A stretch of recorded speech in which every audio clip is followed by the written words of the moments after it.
The request to leave hung heavy in the air of the Embergate Inn, thick as the perpetual wood smoke from the great hearth. Thorne Vespertin's face, a landscape etched with decades of discipline and duty, tightened almost imperceptibly.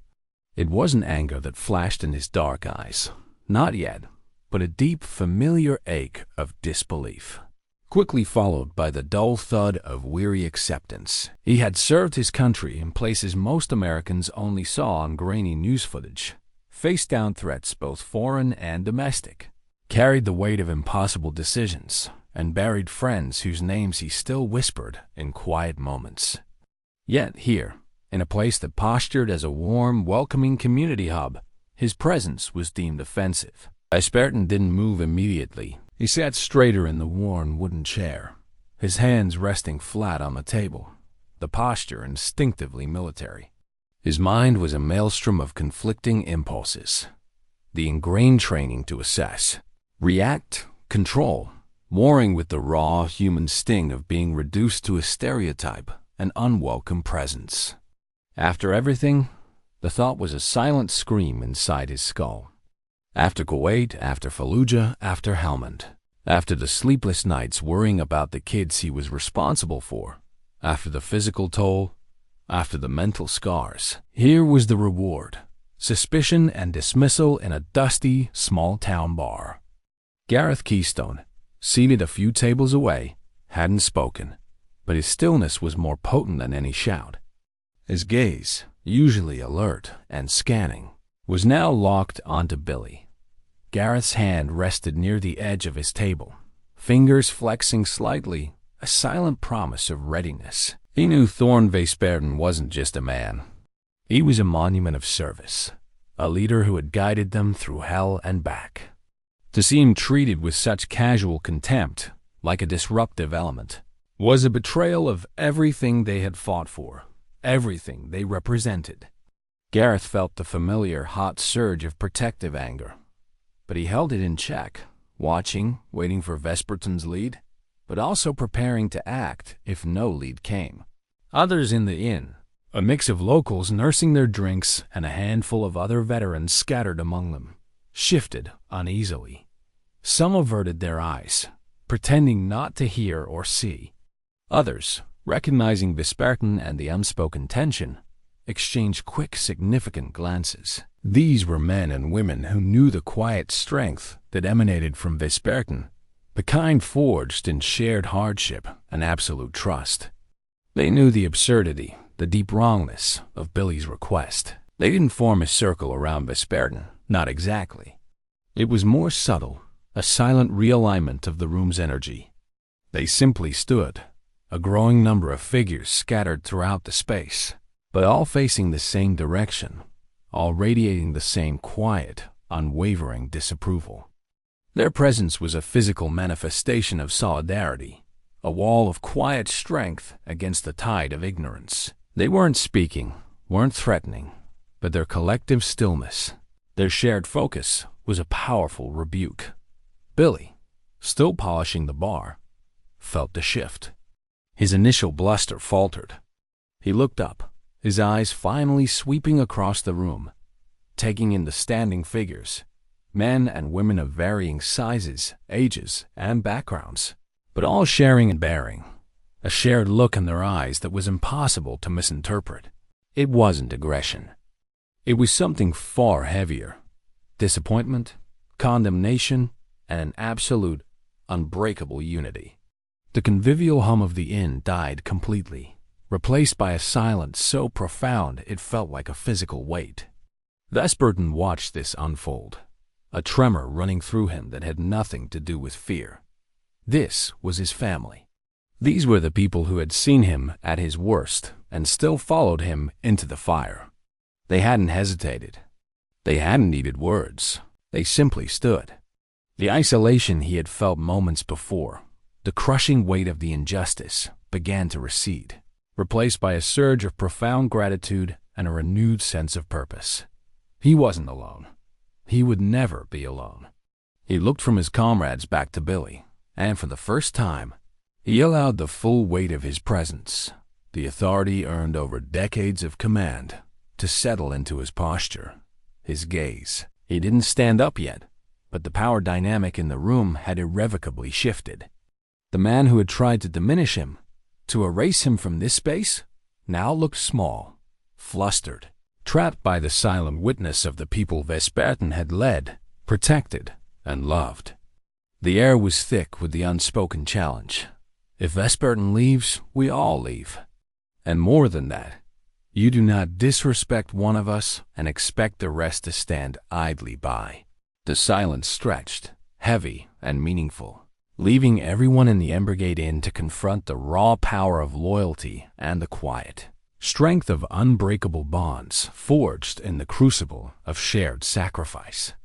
The question now wasn't whether Vespertin would leave, but what the price would be for the man who had dared to ask. The heavy silence in the Embrigade Inn didn't just sit in the air. It pressed down, a physical weight on every chest. The only sounds were the nervous jingle of ice in a glass someone hadn't dared to pick up and the frantic squeak of Billy's bar rag, rubbing a spot on the counter that was already gleaming. Billy's florid face had gone paler, his small eyes now flicking back and forth between Vespertin and the constellation of figures who had risen around the room. He looked like a cornered animal, trapped by the silent, unwavering gaze of men and women he had just tried to diminish. The veterans stood. They weren't a mob. They were a formation, scattered but unified. Pete, his burly frame a solid anchor near the window, hadn't moved a muscle since standing. Maria, across the room, held herself with the quiet intensity of someone who knew exactly how to hold a position under pressure. Others, a wiry woman with a limp, a man with a neatly trimmed beard and haunted eyes, a younger guy who looked like he'd rather be anywhere else but stood tall nonetheless, formed a silent perimeter. Their postures weren't aggressive, but they broadcasted an absolute refusal to yield. Their presence was a shield for Vespertin, yes, but it was also a mirror held up to Billy and the uncomfortable patrons, reflecting the ugliness of the moment back at them. The locals who had been enjoying their drinks suddenly found their beer flat, their conversations dead. They shifted in their seats, avoiding eye contact with everyone. This wasn't the comfortable, predictable rhythm of the inn they knew. This was something raw, something real, forcing them to witness an act of casual cruelty and the powerful, silent response it had provoked. Some looked genuinely uncomfortable, perhaps realizing the implications of what Billy had done. Others seemed annoyed, impatient for the tension to break so they could go back to their quiet evening. But none dared to speak. None dared to move to leave, not with the collective, watchful presence of the veterans filling the space. Gareth Keystone hadn't moved from his spot, but his stillness was absolute, a coiled readiness. His eyes never left Billy, but his peripheral vision took in the whole room, cataloging every nervous twitch, every averted gaze. He was a tripwire, waiting for the wrong move. He felt the same surge of protective loyalty that had propelled the others to stand, but his focus was sharper, more analytical. He was assessing threats, calculating angles, preparing for whatever came next. He knew Thorn Vespertin wasn't just his sergeant major. He was a man who had carried their burdens, patched their wounds, and brought them home. To see that man asked to leave, treated like dirt in his own country, was an insult that went deeper than words. Gareth's jaw was tight, his hands still resting near the edge of the table, ready to move with lightning speed if needed. For Vespertin, the silence was different now. The initial sting of humiliation and the weary acceptance had been washed away by a wave of something else entirely, a profound, overwhelming gratitude. Looking at the faces of his comrades, standing there without a word, simply being there, he felt the deep ache in his chest transform into a swelling warmth. This was the brotherhood, the unbreakable bond forged in the furnace of shared experience and the crucible of combat. They hadn't rationalized, hadn't debated, hadn't waited for permission. They had simply acted, their instincts honed by years of relying on each other with their lives. He was not an unwelcome presence. He was their center, and they were his shield. He met Gareth's eyes across the room, a flicker of understanding, a shared history communicated in a fraction of a second. Gareth's gaze was steady, asking the silent question, "What now, Sergeant Major?" Vesperton looked back at Billy. The barman was visibly sweating now, a bead trickling down his temple. He seemed to shrink behind the counter, the bravado completely gone, replaced by naked fear. He hadn't just insulted one man. He had insulted an entire unit, a family bound by blood and fire. He had exposed his own smallness, his own ignorance, to a group of people who understood the true meaning of consequence better than he ever could. The price wasn't going to be a fight. It was going to be this moment, this prolonged, agonizing exposure under the weight of their collective disappointment. The silence stretched, vibrating with the unspoken challenge. The air grew heavier, thicker with the power emanating from the standing veterans. The Embergate Inn, moments before a symbol of community, now felt like a courtroom, and Billy was on trial.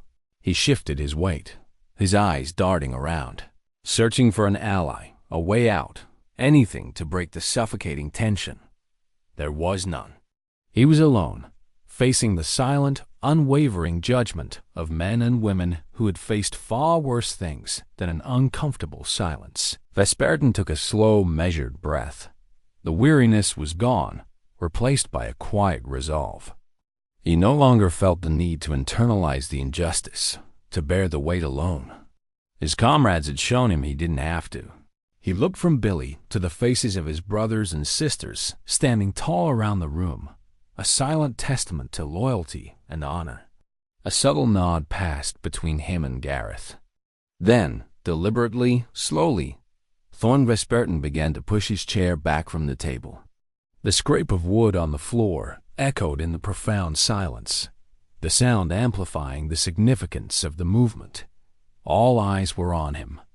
He wasn't leaving because he was asked. He was making a choice, a statement. He was about to stand, not as a man being removed, but as a leader taking his position, reclaiming his dignity and the dignity of the space for everyone who stood with him. The next move was his, and everyone in the room held their breath, waiting to see what the sergeant major, backed by his unwavering comrades, would do next. Thorn Vesperton stood.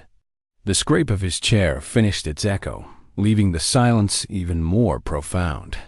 He didn't rise quickly or aggressively. It was a slow, controlled ascent, like a monument being righted.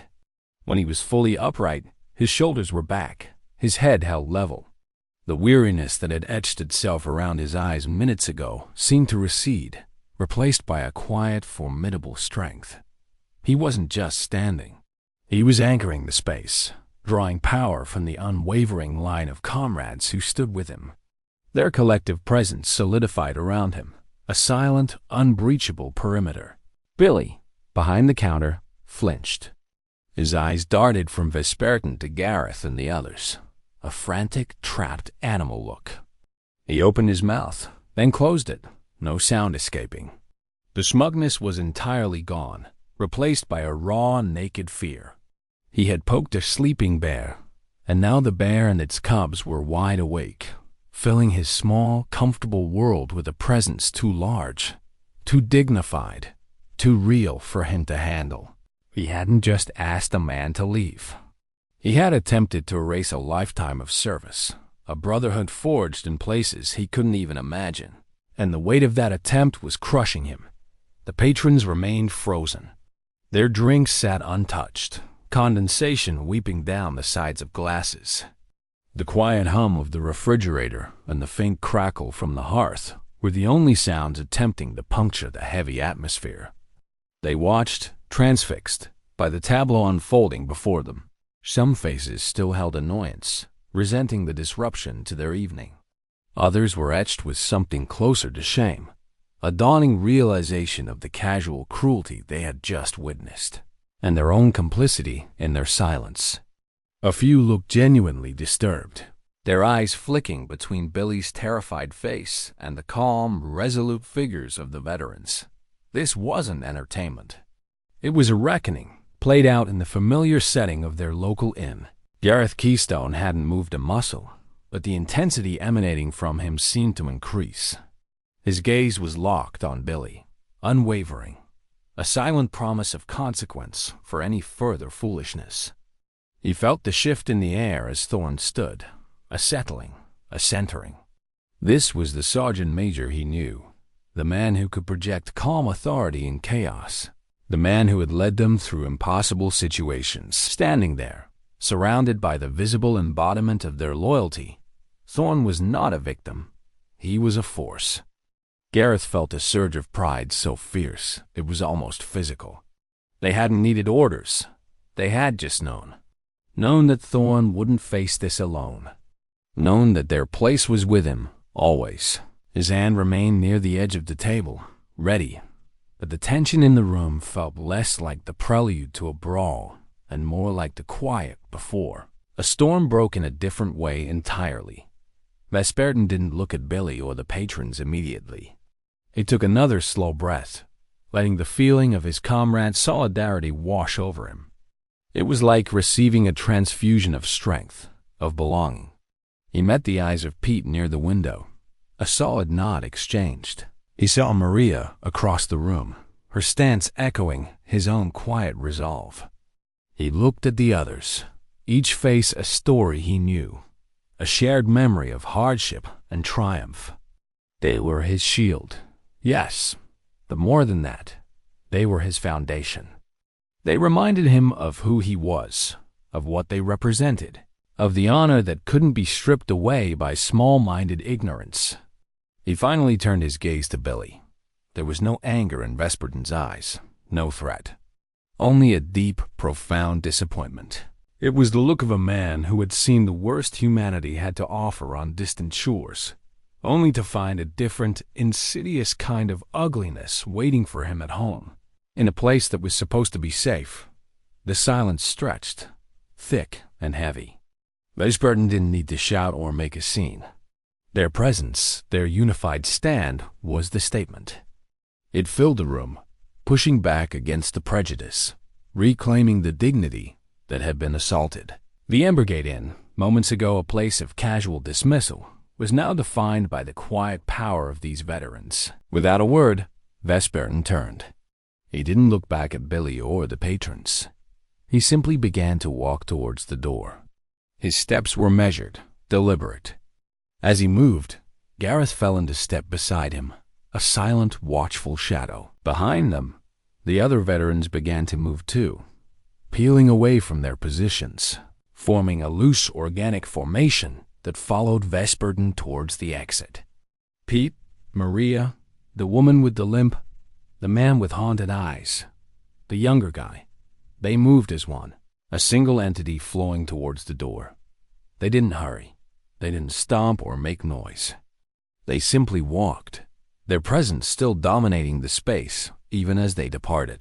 The patrons watched them go, a mixture of relief, shame, and perhaps a grudging respect on their faces. Billy watched from behind the counter, his face pale, his hands gripping the edge like a lifeline. The air they left behind felt different, cleaner, perhaps, but also colder, hollowed out by their departure. The heavy wooden door of the Embergate Inn swung open, letting in the crisp night air, then swung shut behind the last veteran. The sound echoed in the sudden emptiness they left. The silence that remained was no longer thick with tension, but with the heavy weight of absence and the unspoken questions hanging in the air. They had walked out, not defeated, but victorious, taking their honor and their brotherhood with them, leaving the prejudice to fester in the space it had tried to claim.